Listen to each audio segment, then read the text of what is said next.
Hey there, how you doing? I'm Gary, and this is Physical Format Rock and Roll. Thank you so much for joining in. What do we got today?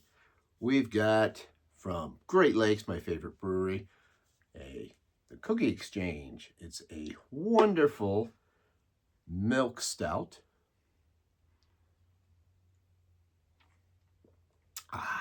That's delicious. So hey, here we are. We are going to do this 2025 vinyl tag. I know you're probably sick of seeing these vinyl tags, but hopefully you'll be willing to watch at least one more, that being this one. If not, I totally understand. So anyway, this was done by David Atkinson. I want to say my good friend David Atkinson because we met this year at the MGK Boston party, but in reality, even though I really enjoyed meeting him, I highly doubt that he even remembers who I am at this point. So I guess to say we're really good friends would be stretching it. Let's get to these questions, shall we? I know you're familiar with them, but I have to read them anyway. First off, so I wrote these questions down, right? Walked out of the room for just a couple minutes, come back in, and this is what one of my cats is doing. Selena, what a dick.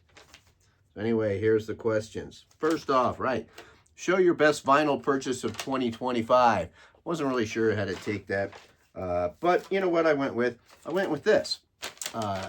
This is an original pressing of Kiss Dressed to Kill, and the copy that I had was one that I had since I was 12 years old, and it was dog shit at this point, so to get an original pressing, hey, pretty cool. I will take it. Number 2, share your favorite live musical experience. Oh, man, I had some really good concerts. I don't want to go naming through all of them, but some really great ones. You guys have seen most clips from them. I had a great time with Alex from Beer and Vinyl. We saw the Psychedelic Furs. But, you know what? I think maybe my favorite concert of the year was Devo. This was, a long time coming for me to see this band. And they did not disappoint. I had such a great time. They sounded so good. I loved it. Next up, 3, vinyl collection in 10 years, bigger, smaller, same. Why?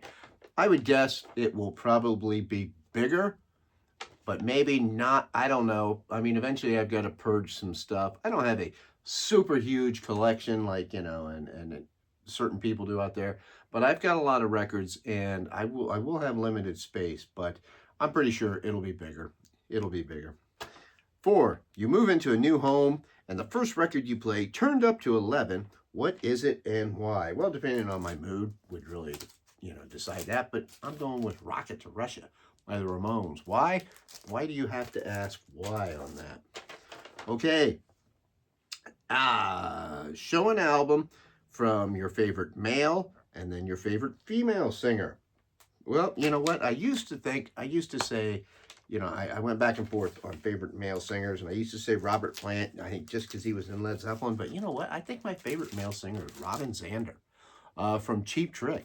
Just has a fantastic voice. It has held up well. It almost seems like he can sing anything that he wants to sing. Great, great singer, Robin Zander. And then for female, so many different ways I could have went with this. I'm thinking Chrissie Hynde, who somebody I love her voice. I love that little tremble she can do in that and everything. But I just went singers, greatest singers, favorite. And I have to go with Agnetha and Frida. They're from ABBA. I realize that's kind of cheating because I'm saying 2, but, we kind of think of them singing together almost like one voice so much. Just amazing singers. And, I've seen some ABBA tribute bands because obviously I never got to see the real ABBA. And, some of them are really good, but it's just next to impossible to replicate the sound that they had together. Just fantastic. The emotion, the joy, so much going on with them. Okay. 6, we like to have fun here, so show your top 3 soul or funk records. Well, how about we start off with a little bit of Fire by the Ohio Players. Great stuff there. Next up, I got The World of Ike and Tina live. This is a double set. This is a great live album. Got this cheap. I got it this year, and it is really good. And then got to go with The World is a Ghetto, boom, by War. Yeah, great album here. This also has Cisco Kid on here. I love War, the band, of course, and this is a great one. This will get me going. This will get me moving. I was going to dance in this video, and then I chickened out. What a wuss. Next up, 7, name a song you hate on an album that you love. All right. Bruce Springsteen, Tunnel of Love. I do love this album. I think it's great, but it has a couple weak tracks on it. One that I do not like is When You're Alone. I just feel like that song goes no. When you're alone, you're alone. I don't know, just not a fan of that one. Usually skip over it. Pick an album from the last 6 decades. I'm not doing that. Number 9, you get the opportunity to spend a day alone with one artist, walking on a mountain trail, the beach, walking through the city, etc., blah, blah, blah. Who would it be? I'm going to pick the beach, and I'm going with Jennifer Lopez. I'm going to spend the day hanging out with her. It says, what's the one question you must ask? I mean, who cares? I mean, I don't need to say anything. You know, if we're going more on a little more of a serious route there, I'd probably pick Jimmy Page. And, you know, I don't know what I'd ask him. Okay, next question. Name a... No. I'm on to the next page. Sorry about that. 11, show an album that contains a song that always brings a tear to your eye, or are you a heartless bastard? I am a heartless bastard on certain things in my life. But I will say the older I get, the easier it is for me to get emotional, which I kind of hate about myself. That's not a trait that I like, but I guess it makes me human.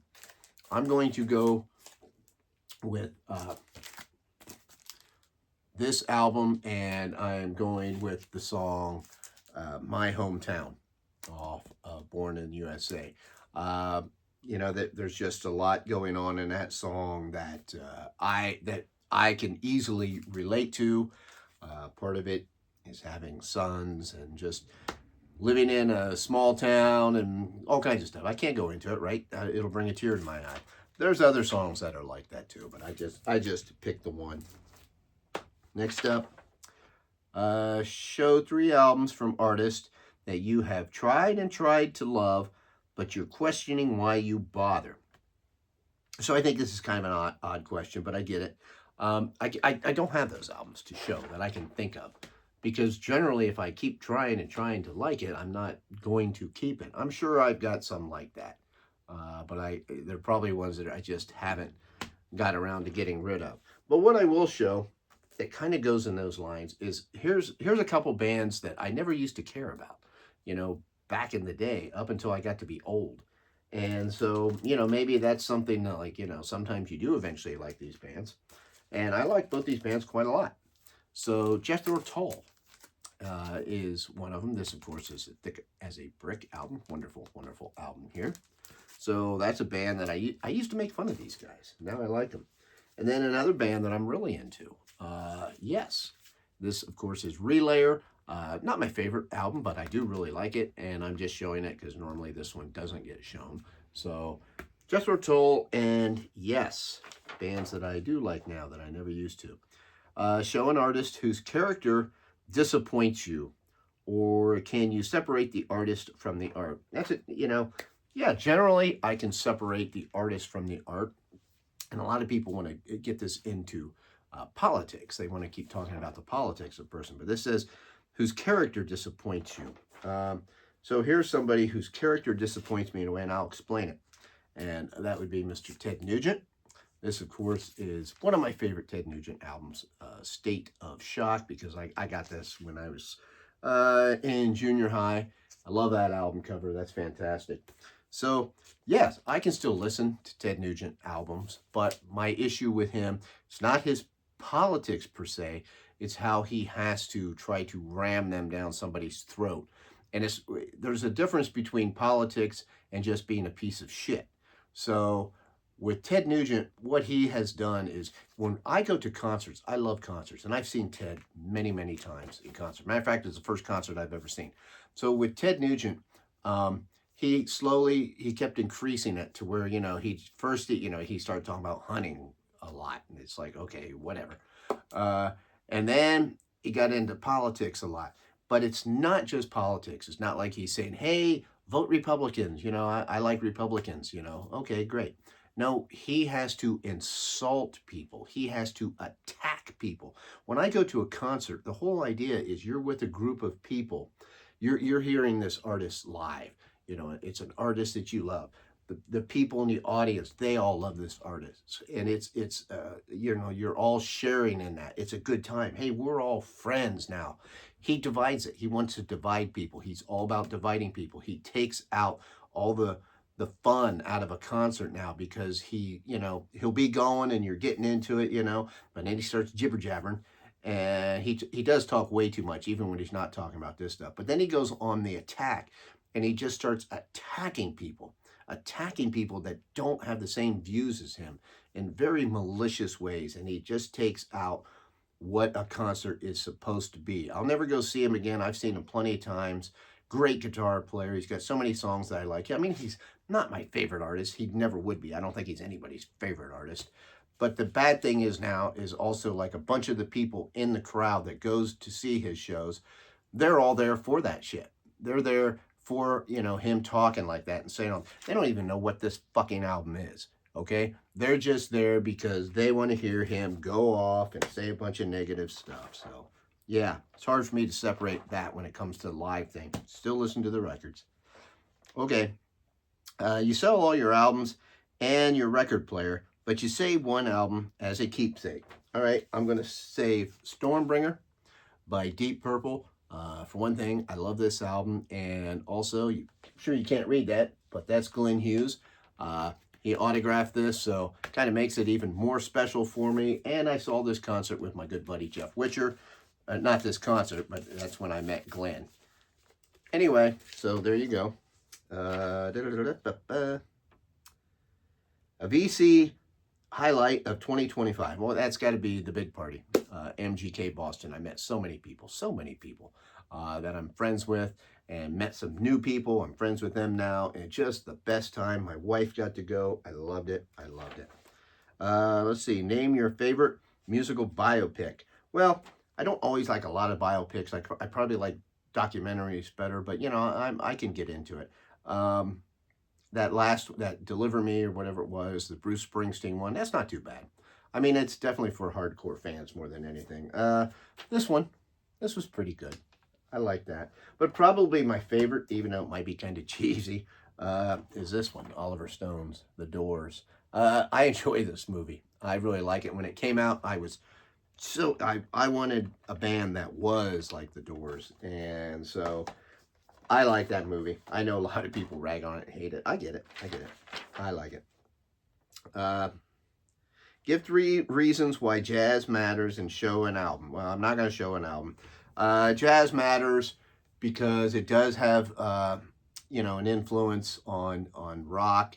And I love jazz drummers. Jazz itself, I can't talk about. I don't really care about it. It doesn't really do much for me. So, 18, you're an innocent man on death row. You get one last musical request. What is it? Well, I'm taking that as like something I can listen to, as opposed to somebody coming in playing live for me. I'd say, you know what? Let me hear this fantastic album one more time. It's a long album. It'll be, I love this album so much, and it'll just give me a little bit of joy before I'm dead. And it'll take some time doing it. Next up, sell your favorite artist to a new listener. Show one essential album and explain why they should make time. Well, this is not my favorite artist, but it's an artist that, why talk about somebody like Led Zeppelin? Everybody, if you don't already love Led Zeppelin, there's something wrong with you. I'm going to pick Samantha Fish, and this is her latest album that came out this year, Paper Doll. Fantastic album. Why? I mean, she's a great singer. She's an amazing guitar player. turning into a fantastic songwriter, wonderful, wonderful performer, the whole package right here, Samantha Fish.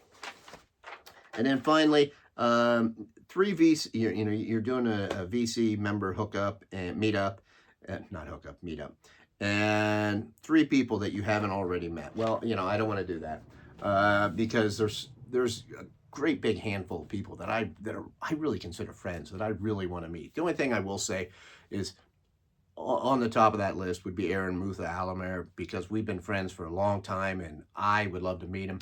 I think that would be great. I think we'd have a good time, but there's other people on there that, man, I'm just really good friends with. So I don't want to leave anybody else out like that. So there you go. Those are my questions. Thank you, David Actison. Thank you for anybody that stuck around and watched this long ass video.